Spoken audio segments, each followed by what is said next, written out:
আমরা চাই আগামী 17ই অক্টোবর আমাদের যেন কাঙ্ক্ষিত উপস্থিতি আমরা দেখতে পাই। আমাদের আগামী 17ই অক্টোবর আমাদের যে প্রোগ্রাম সেটা হচ্ছে নবম পে স্কেল দ্রুত বাস্তবায়নের লক্ষ্যে শীর্ষক নবম পে স্কেল দ্রুত বাস্তবায়ন শীর্ষক আলোচনা সভা ও পদযাত্রা। এই পদযাত্রাটা তখনই হবে যদি আমরা কাঙ্ক্ষিত উপস্থিতি আমরা পাই। যদি দেখি যে না আপনারা অনেকেই উপস্থিত হয়েছেন, কারণ যমুনা অভিমুখে পদযাত্রা করতে গেলে কমপক্ষে ১-১.৫ লোকের প্রয়োজন। ইহা ছাড়া পদযাত্রা করে কোনো সফলতা আসবে না।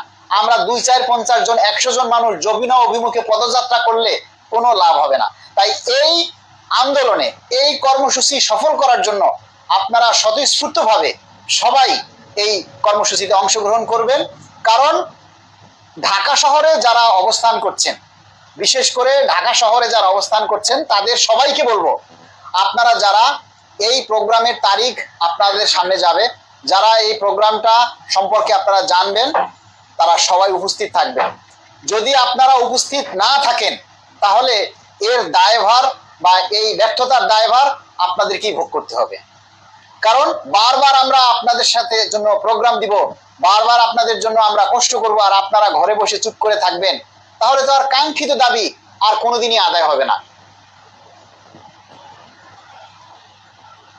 এই যে দেখুন, আজকে আমরা লাইভে আসব, অথচ প্রোগ্রাম দিব, প্রোগ্রাম অ্যানাউন্স করেছি, সেই প্রোগ্রাম নিয়ে আলোচনা করব, অথচ আজকে লাইভে মানুষ নেই। অথচ অন্যান্য দিন 200, 300, 400, 500 মানুষ হয়ে যায়, আজকে কিন্তু লাইভে মানুষ নেই।